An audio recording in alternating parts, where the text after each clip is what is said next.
Yeah, just what an awesome way to open up our season, and feel really proud. I think that this game was really good for us because UTRGV is tough, and they really, kind of exposed us in some ways early, but I was super proud of our players' response at the second half, and came out and made some adjustments in the second half to, get the outcome that we were hoping for. Did you expect UTRGV to have a pop in the beginning? I did, because I have played against them many, many times. So when I was in the WAC at UMKC, we played them twice a year, and Lane does a great job. He always has his kids prepared. He always has his kids loose, and they just play hard. So I was ready for that, trying to convey the message to our players, of course, but we figured it out, and I think it was good for us to see that early.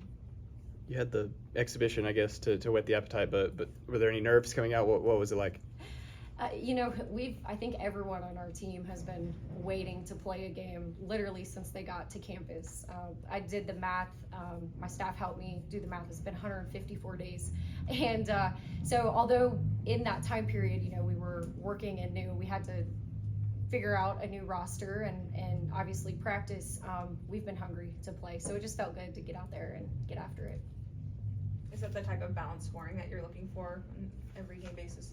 It is, and we knew that was going to be the case in our recruiting process, because if you do your research, you'll see that we have a lot of scorers, and it's been a little bit of a challenge for us as a coaching staff to kind of figure out what it looks like. Even our third player off the bench, she was Division II National Player of the Year. So you look back, you see, okay, all these kids have started every game that they've been in. They were scorers at their previous schools, and I just love what we have because they all have that scoring mentality, but they're also selfless and understand, just putting team over themselves. Claire and Taryn kind of kept you guys with a cushion in the first half. How'd you feel about their performance? Well, they're just incredibly experienced, and they both have a maturity to them. I was talking about the players that we've, recruited and the success that they come from. They, played in an NCAA tournament last year, and I don't think Taryn has ever not started a game.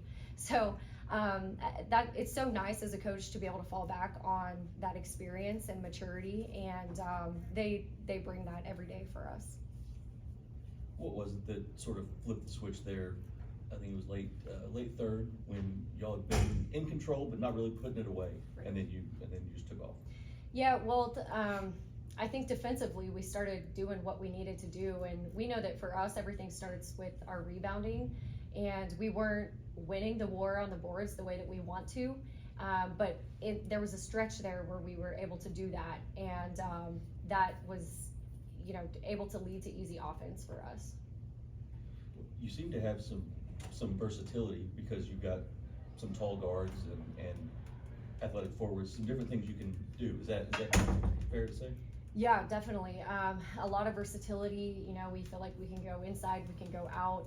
We have a lot of different weapons, especially from the 3-point line, that makes it easy for us then to have driving lanes. Overall, just the balance and the versatility is something that we really pride ourselves on. What's the status update on Cassidy? Yeah, Cass is day to day right now. We'll see.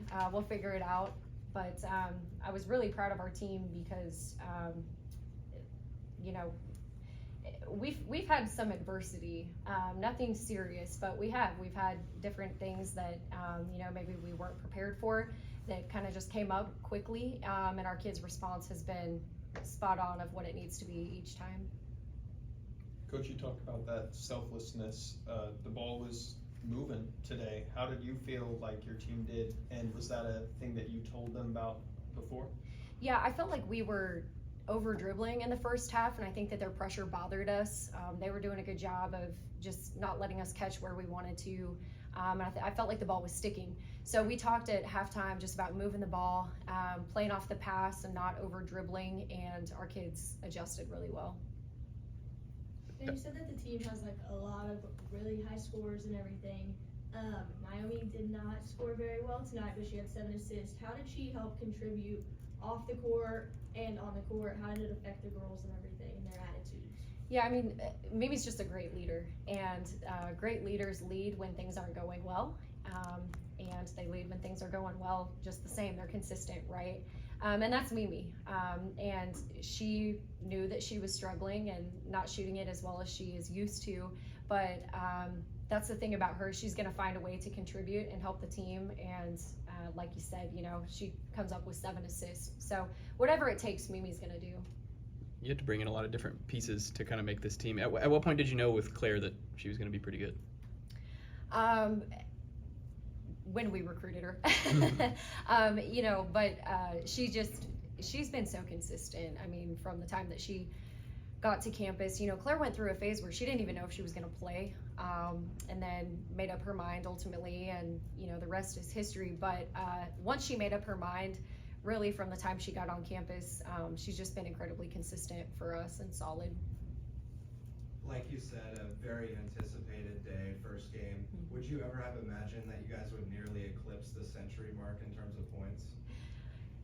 It's not really something we think about, to be honest. Our focus is so much on defense and rebounding, because we know that if we do that, then those easy points are going to come for us. And like I said, I think that's kind of what blew it open, you know, in the second half.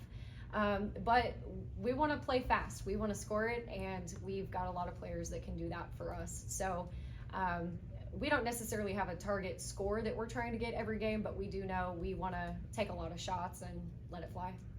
When Lior got going like that in the second half, is it kind of easy to say, get the ball to her, or did the ball just keep finding her?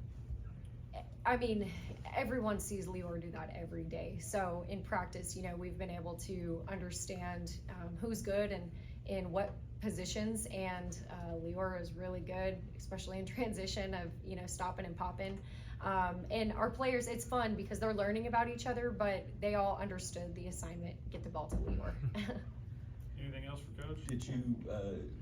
Were you planning to take the mic and salute the crowd after the game, or was that something that just happened? Yeah, that was something that I knew I wanted to do, and will continue to do.